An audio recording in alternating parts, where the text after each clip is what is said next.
بات کرنے والے ہیں وہ ہے ٹی ٹی پی کے چیف نور ولی محسود کا ایک انٹرویو جو انہیں انڈین نیوز پیپر کو دیا دی سنڈے گارڈین کو ہے۔ تحریک طالبان پاکستان طالبان کے گروپ ہے جو پاکستانی اسٹیٹ کے خلاف اسلحہ اٹھایا ہوا ہے۔ جو پاکستان میں بڑے بڑے دہشت گردی حملے ہوئے اس میں سب سے پہلے یہ ملوث ہوتا ہے، اس کے بعد باقی کوئی تنظیم ہوتی ہے جو باقی بلوچستان کی تنظیمیں ہیں، جو بلوچستان لبریشن آرمی ہے یا جو بھی مختلف تنظیمیں ہیں۔ تحریک طالبان پاکستان اور انڈیا کا گٹھ جوڑ پوری دنیا سے چھپا نہیں ہے، وہ پوری دنیا کے سامنے ہے۔ ویسے تو پاکستان میں بھی کوئی دہشت گرد کی انٹرویو نہیں ہو سکتی، چاہے وہ عدالتوں کی طرف سے، ہماری پیمرا کی طرف سے بھی ان پہ اسٹرکٹنس ہے کہ کوئی بھی صحافی جو بھی دہشت گرد ہو اس کا انٹرویو نہیں کر سکتی۔ لیکن انسانی حقوق کے جو نام نہاد علمبردار ہے وہ جیسے انڈیا ہو گیا اور باقی ملک ہو گیا، وہ جو چاہے جی چاہے وہ کر سکتے ہیں۔ تو ناظرین کرام، ہم اس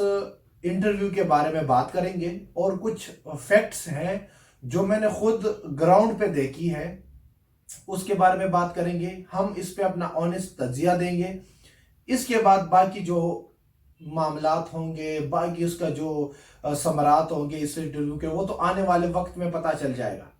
ناظرین کرام، پہلے تو میں نور ولی محسود کا آپ لوگوں کے ساتھ تھوڑا سا تعارف کروا دوں۔ یہ ٹی ٹی پی تحریک طالبان پاکستان کا 4واں امیر ہے۔ ملا فضل اللہ کے مرنے کے بعد جو امریکن ڈرون حملے میں ہلاک ہو گیا ہے، جہنم واصل ہو گیا تھا، اس کے بعد نور ولی محسود ٹی ٹی پی کا سربراہ بنا۔ نور ولی ساؤتھ وزیرستان کا رہنے والا ہے اور 1978 میں ان کی پیدائش ہوئی ہے۔ یہ ایک عالمی دہشت گردی کی فہرست میں ڈالا گیا۔ امریکہ نے ستمبر 2019 میں ان کو عالمی دہشت گرد، وہ دہشت گرد جو بہت خطرناک ہوتے ہیں، جو انسانیت کے دشمن ہیں، ان میں ان کا اس لسٹ میں نور ولی محسود کا نام ڈالا ہے۔ اس کے بعد جولائی 2020 میں آئی ایس ایس کے لسٹ میں بھی اس کو ڈالا گیا تھا کہ اس کا آئی ایس ایس اور القاعدہ کے ساتھ بھی کافی قریبی روابط ہے۔ ناظرین کرام، جو انڈین نے اس انٹرویو کو بڑا شائع کیا اور بڑا اس پہ بہت خوشیاں منا رہے تھے کہ پاکستان آرمی ایکسپوز ہو گئی اور Pakistan army 2014 army public school کی۔ حالانکہ اس انٹرویو کا جو ہیڈ لائن ہے وہ بھی ان لوگوں نے یہی ہیڈ لائن دی ہے کہ پاکستان آرمی نے 2014 میں آرمی پبلک اسکول کا حملہ کروایا۔ ناظرین کرام، 2014 میں اپنی ذاتی طور پہ آپ لوگوں سے یہ بات شیئر کرنا چاہ رہا ہوں کہ میں ایک نجی چینل سے وابستہ تھا اور میں نے ہر چیز خود اپنی آنکھوں سے وہاں پہ جا کے آن فیلڈ آن گراؤنڈ دیکھا ہے۔ ناظرین کرام، آپ لوگ یقین نہیں کریں گے کہ وہاں پہ جو حال ہوا ہے، جس طرح سلاٹر ہاؤس ہوا ہے، سلاٹر ہاؤس ہوتا ہے نا، اس طرح وہاں بھی اتنی بے رحمی سے جانور بھی نہیں ذبح کی جاتے جس طرح وہاں پہ بچوں کو ذبح کیا گیا تھا۔ 4 سال کے بچے کو باپ کے گود میں اس کو گولی ماری تھی، بچہ ایڈمیشن کے لیے آیا تھا، وہاں پہ فیمیل ٹیچرز پہ ہاتھ اٹھائے گئے، وہ ان کو مارا گیا، وہاں پہ دھماکے ہوئے۔ کوئی بھی دنیا جہان کا ایسے کوئی ظلم ستم نہیں ہوگا جو اس اسکول میں نہیں ہوا۔ اگر میں ایز اے پاکستانی، اگر ایز اے مسلمان یہ بات میں نہ کر، اگر ایز اے انسان میں یہ بات کروں اور جو میں نے فیلڈ میں دیکھا، تو میں اگر اپنی دل کی بات کروں، جو خود کو صرف انسان کہتا ہے تو وہ کبھی بھی ایک انسان ایسے کام نہیں کرتا۔ بجائے یہ کہ ایک ملک کا فوج جو اپنے ملک کے لوگوں کی خاطر، اپنے ملک کے لوگوں کے ساتھ ایسے کرے گا کچھ مقاصد حاصل کرنے کے لیے، تو وہ کبھی بھی ایسے نہیں کرے گی جو وہاں پہ حال تھا۔ حالانکہ وہاں پہ خود ناظرین کرام آرمی سے ریلیٹڈ اس میں ٹوٹل 147 معصوم بے گناہ لوگ شہید ہوئے، جس میں 22 جو سکول سٹاف تھا اس میں، اور اس میں 3 آرمی جوان شہید ہوئے اور اس میں 122 سکول کے طلباء شہید ہوئے۔ 51 شہداء کا تعلق تو سراسر پاک فوج سے تھا، جن میں سارے افسران کے بچے شامل تھے، اور اس میں جو تھے 4 جو سٹاف تھے وہ بھی آرمی کے تھے اور 3 جوان تھے وہ بھی آرمی کے جوان تھے۔ اور سب سے مین بات، اس بات کا ہم جواب دے، اس سوال کا جو ٹی ٹی پی کے چیف سے ہوا، اس کا یہی جواب ہے جو اس نے کہا کہ آرمی ہی ذمہ دار ہے. تو ایک آرمی جتنی بھی بغیرت ہو جائے، میں معذرت کے ساتھ یہ ورڈ یوز کر رہا ہوں، ایک آرمی کتنی بھی مفاد پرست ہو جائے، وہ اپنی ملک کی، اپنی آرمی کی بیوی بچوں پہ کبھی ہاتھ نہیں اٹھائیں گے. اس میں ایک بریگیڈیئر صاحب کی اہلیہ جو اس اسکول کی پرنسپل تھی، جو بچوں کو دلاسا دے رہی تھی، جو بچے خاص سے ڈرے ہوئے تھے جس ٹائم دہشت گردوں نے آڈیٹوریم پر حملہ کیا، وہاں پہ ایک فنکشن چل رہا تھا، تو اسی دوران وہ بچوں کو دلاسا دے رہی تھی کہ کچھ نہیں ہوتا. اور اس دوران دہشت گرد آئے اور بچوں کے سامنے پہلے اس کے بال کاٹے، پھر اس کو زندہ جلایا گیا. تو ناظرین کرام، اس بات کا کوئی جواب مجھے اس دنیا میں کوئی دے سکتا ہے کہ کوئی فوج اپنی فوج کی ایک بریگیڈیئر کی بیوی کو کوئی زندہ جلا سکتا ہے؟ یہ کبھی نہیں ہے. یہ ایسے کام جس کو جہنمی کتے کہا گیا ہے قرآن مجید میں بھی، یہ تحریک طالبان ہی کر سکتے ہیں. تو ناظرین، آتے ہیں اس انٹرویو پہ. اس انٹرویو پہ سب سے پہلے پوچھا گیا کہ آپ لوگوں نے جو سیز فائر ایگریمنٹ کیا پاکستان کے ساتھ، تو وہ افغان طالبان اور حقانی نیٹ ورک کی وجہ سے اس کی پریشر میں تو نہیں آئے تھے، یا کوئی اور اگر ایکسٹرنل ریزن ہو؟ تو جواب میں انہوں نے کہا کہ اس طرح کی کوئی پریشر تو نہیں تھی، لیکن بامعنی مذاکرات جو ہوتے ہیں وہ جنگ کا حصہ ہوتے ہیں. دوسرا سوال پوچھا گیا کہ آپ یہ بتائیں کہ پاکستان کے جو گورنمنٹ آفیشل ہے، جو سیز فائر ہے، وہ ٹی ٹی پی کے جو ڈیمانڈ تھے کہ ہمیں تیسرے ملک دوحہ میں یا کسی بھی تھرڈ کنٹری میں ہمارے ایک آفس کھولا جائے، اس کے علاوہ ہمارے 102 قیدی ہے اس کو رہا کیا جائے، یا اور تیسری بات کہ فاٹا میں اسلامی شریعہ نافذ ہو. تو جواب میں ملتا ہے کہ ڈیسیجن اس لیے ہوا کہ پاکستان نے اپنے کسی وعدے پہ نہیں آیا، اور وہ اپنے وعدے پہ کوئی قائم نہیں ہوتا، وہ اپنے ہر وعدے سے پیچھے ہٹے، حالانکہ ایسا ہرگز نہیں ہے. ٹی ٹی پی اپنے وعدے سے ہٹی ہے. یک طرفہ طور پہ ان لوگوں نے سیز فائر کو ختم کیا، یک طرفہ طور پہ ان لوگوں نے پاکستان میں بے گناہ معصوم لوگوں کو دوبارہ شہید کرنا شروع کر دیا، جس کے مثالیں یہ آپ لوگوں کے سامنے. یہ پچھلے ہفتے اسلام آباد میں ایک بے گناہ پولیس والے کو شہید کیا گیا، پھر لاہور کے علاقے انارکلی میں ایک دھماکہ کیا گیا. تو ناظرین کرام، اس کے علاوہ دوسرا اس سے سوال پوچھا گیا کہ یہ جو سیز فائر کا ایگریمنٹ تھا، کیا یہ جو آپ لوگ کے ساتھ مذاکرات کر رہے تھے یا بات چیت کر رہے تھے، یہ وہ پاکستان کی سیول گورنمنٹ تھی یا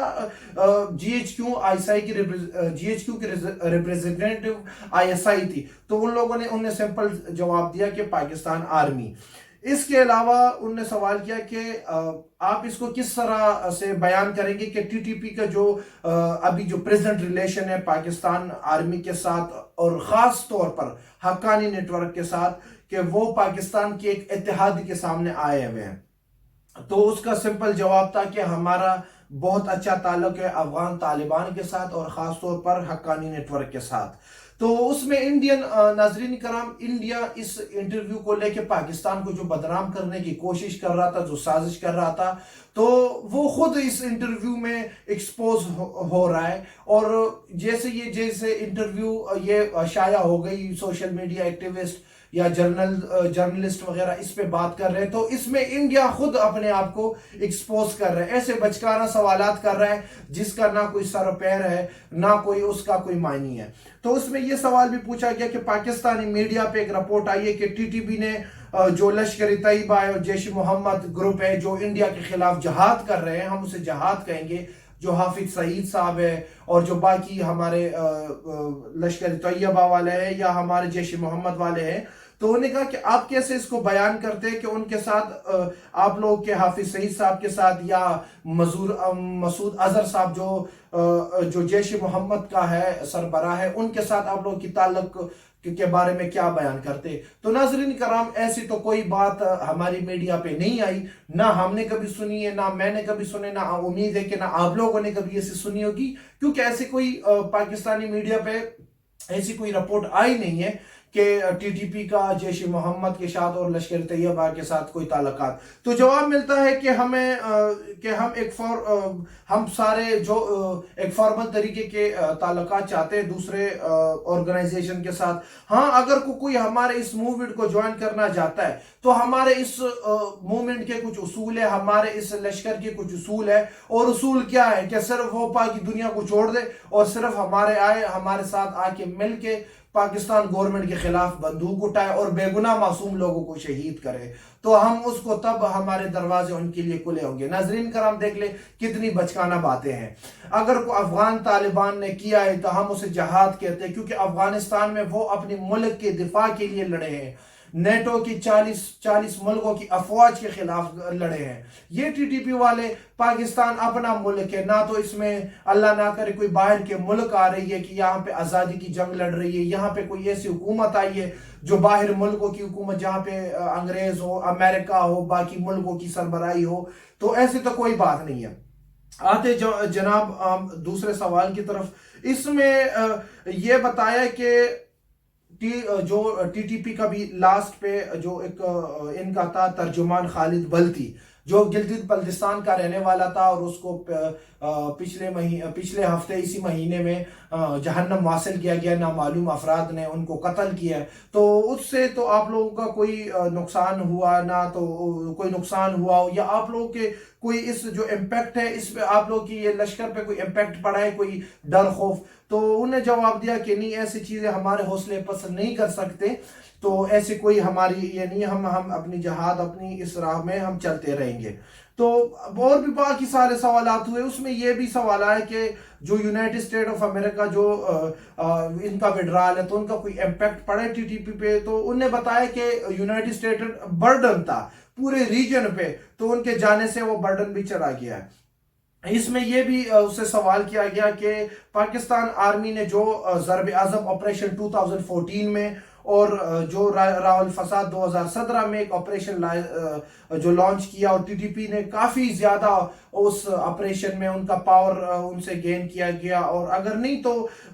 سارے مطلب کہ ٹوٹل سارے ایلیمینیٹ کیے ٹی ٹی پی نے، تو اس میں کتنی سچائی ہے؟ تو انہیں بتایا کہ ہمارے جو ابھی موجودہ جو ابھی ہمارے اٹیکس ہے تو یہ اس بات کا جواب ہے کہ ہم ہر جگہ پہ حاضر ہیں۔ ناظرین کرام، جو 2014 کے بعد جو ان لوگوں نے ایک بزدلانہ کارروائی کی آرمی پبلک سکول پہ، تو اس کے بعد پاکستان آرمی نے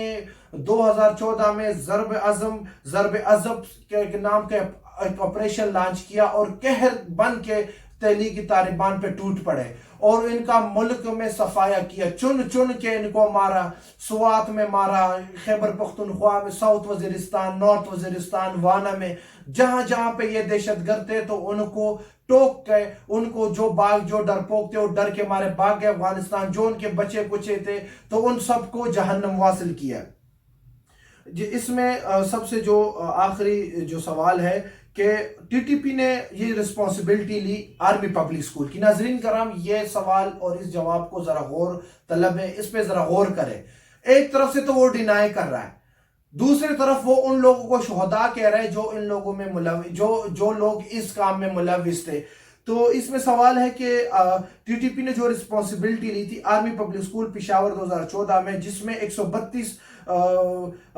معصوم بچے شہید ہوئے، تو آپ لوگ اس چیز پہ کوئی معافی نہیں مانگے کہ اس چیز پہ کوئی شرمندہ نہیں ہے؟ آپ لوگوں کو نہیں لگتا کہ یہ کرائم نہیں ہونا چاہیے تھا، یہ ظلم نہیں ہونا چاہیے تھا؟ تو جواب ملتا ہے کہ جو لیڈر جو اس میں ملوث تھے یا جس پہ الزام لگایا گیا آرمی پبلک سکول میں، وہ سارے یو ایس ڈرون حملوں میں شہید ہو گئے ہیں۔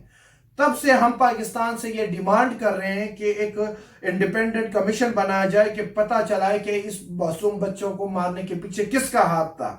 اس بچوں کو کس نے اپنی ذاتی مفاد کے لیے شہید کیا، اور ہمارا ٹارگٹ ایڈلٹس ہے، نہ کہ چھوٹے بچے ہیں اور نہ کہ خواتین ہیں۔ تو ناظرین کرام، ایک طرف سے تو وہ ڈینائی کر رہے ہیں کہ یہ ہم نے نہیں کیا، دوسرا جس پہ الزام لگا تو وہ شہید ہو گئے۔ تو اگر آپ اپنے آپ کو مسلمان کہتے ہیں، اسلامی ایک طرف سے آپ اسلامی شریعہ چاہتے ہیں کہ ایک طرف سے اسلامی شریعہ نافذ ہو، دوسری طرف ایک مسلمان کا قتل پورے عالم اسلام کا قتل ہے، اور جہاں پہ چھوٹے چھوٹے پولوں کا قتل ہوتا ہے، 150 پول، جہاں پہ 150 کلیاں جہاں پہ پاؤں کے تلے کچل جاتے ہیں، ان لوگوں کو مارنے والوں کو آپ شہید کہتے ہیں۔ تو لعنت ہے ایسی سوچ پہ، لعنت ہے ایسی شریعہ پہ، لعنت ہے ایسی تحریک پہ، اور لعنت ہے ایسے انٹرویو والے پہ بھی کہ اتنے گھٹیا سوالات، اتنے گھٹیا جوابات سن رہے ہیں۔ ناظرین کرام، سب سے اس انٹرویو کو دیکھنے کے بعد سب سے پہلا جو سوال مائنڈ میں آتا ہے کہ اس وقت کیوں اس وقت کیوں اس انٹرویو کو شائع کیا گیا؟ 8 سال بعد، تقریباً 8 سال ہونے کو آئے ہیں، 8 سال بعد یہ انٹرویو شائع ہوتا ہے، 8 سال بعد وہ بھائی منظر عام پہ آتے اور پاک فوج پہ الزامات لگاتے ہیں۔ ناظرین، میں نے آپ کو ایک بیک گراؤنڈ بتا دی ہے کہ جس طرح پاک فوج سے ریلیٹڈ اس میں 51 شہید، تو اس میں ڈائریکٹ وہ لوگ ہیں جو پاک فوج سے جن کا تعلق ہے، جو بڑے بڑے افسران کے بچے تھے، جس میں ایک بریگیڈیئر کی بیوہ تھی جو پرنسپل صاحبہ تھی۔ تو ناظرین کرام، اس کا ایک خاص مقصد ہے، یہ خاص ایجنڈے کے طور پہ ایک خاص وقت میں اس کو لانچ کیا گیا، کیونکہ ٹی ٹی پی اور انڈیا کا گٹھ جوڑ پوری دنیا میں کسی سے چھپا ہوا نہیں ہے۔ اس وقت پاکستان کا ایک ڈیلیگیشن کابل ایڈمنسٹریشن سے مذاکرات کے لیے گیا ہوا ہے، جس کو ہیڈ پاکستان کے نیشنل سیکیورٹی ایڈوائزر محیط یوسف صاحب کر رہے ہیں، جس میں ڈیورنڈ لائن سے ریلیٹڈ بھی بات چیت ہوگی کہ ڈیورنڈ لائن جو ہے اس سے ریلیٹڈ جو بھی بات ابھی جو کچھ غلط فہمیاں آئی تھی ان کو دور کرنے کی کوشش کریں گے، اور خاص طور پر اس میں کابل ایڈمنسٹریشن کو یہ واضح الفاظ طور پہ کہا گیا کہ جو ٹی ٹی پی کے معاملات ہیں، جو بلوچستان کے معاملات ہیں، اس میں سے افغانستان کی جو ایڈمنسٹریشن ہے، جو اسلامی امارات ہے، وہ خود کو ان سے دور کرے اور میک شور کرے کہ افغانستان کی سرزمین جیسے پہلے غنی کے دور حکومت میں پاکستان کے خلاف استعمال ہوتی رہی ہے، وہ آئندہ سے استعمال نہ ہو۔ تو اس میں ان کو بھی کافی یقین دہانیاں کروا دی گئی ہے۔ اور دوسری بات جو اس میں بھی اس بات پہ بھی آپس میں ایک دوسرے کے ساتھ اس بات پہ بھی رضامندی ظاہر کی گئی کہ جو سرحد پہ جو کوارڈینیشن کا میکینزم ہے اس کو بھی تشکیل دیا جائے گا۔ اس کے علاوہ کیونکہ فینس مکمل ہونے کو آئی ہے، کچھ سورسز کہہ رہے کہ 26 کلومیٹر رہتی ہے، شیخ رشید جو ہمارے انٹیریئر منسٹر ہے وہ کہتے ہیں کہ 94%، کیونکہ یہ 2500 تقریباً 2600 کلومیٹر کا ایک باڑ ہے جسے افغانی لوگ ڈیورنڈ لائن کہتے ہیں، لیکن ہم تو اسے انٹرنیشنل بارڈر ہی کہتے ہیں۔ تو اس کی فینسنگ رہتی ہے کوئی 30-40 کلومیٹر رہتی ہے، ایک دن میں کم از کم 1.5 سے 2 کلومیٹر کی فینسنگ ہوتی ہے۔ ناظرین کرام، اس ٹائم برف باری بھی ہے، ہماری پاک فوج بہت مشکل سے یہ فینسنگ ان کو کمپلیٹ کیا، بہت جانیں قربان ہوئی ہے، بہت محنت لگی ہے اور بہت پیسہ بھی اس پہ لگا ہے۔ تو انڈیا کو یہ چیز ماری جا رہا ہے کہ اگر کوئی یہ فینس مکمل ہوتی ہے تو پاکستان تو ایک دہشت گرد جو ان کے سلیپر سیل ہے، جو ان کے کرائے کے ٹٹو ہے، ان کو تو چن چن کے ماریں گے۔ تو وہ لہٰذا اس چیز میں کہ دونوں طرف ایک مس انڈرسٹینڈنگ پہلے دونوں پاکستان اور افغانستان کی جو لوگ ہیں، جو ہمارے برادر ملک ہے، اسلامی ملک ہے، اس سائڈ میں ہمارے بھائی ہے، ادھر بھی ہمارے بھائی ہے، تو ان کے درمیان آپس میں وہ ایک خلا پیدا کرنا چاہتے ہیں اس انٹرویو کے ذریعے۔ تو انشاءاللہ امید کی جاتی ہے کہ جیسے یہ بارڈر فینسنگ مکمل ہوگی، انشاءاللہ امید ہے کہ اب تو لازماً مکمل ہوگی، تو اس کے بعد جو بلوچستان میں جو انڈین کے ایسٹس ہیں، جو انڈیا کے کرائے کے لوگ ہیں، جو افغانستان میں ہے، جو وزیرستان میں ہے، ہماری پاک فوج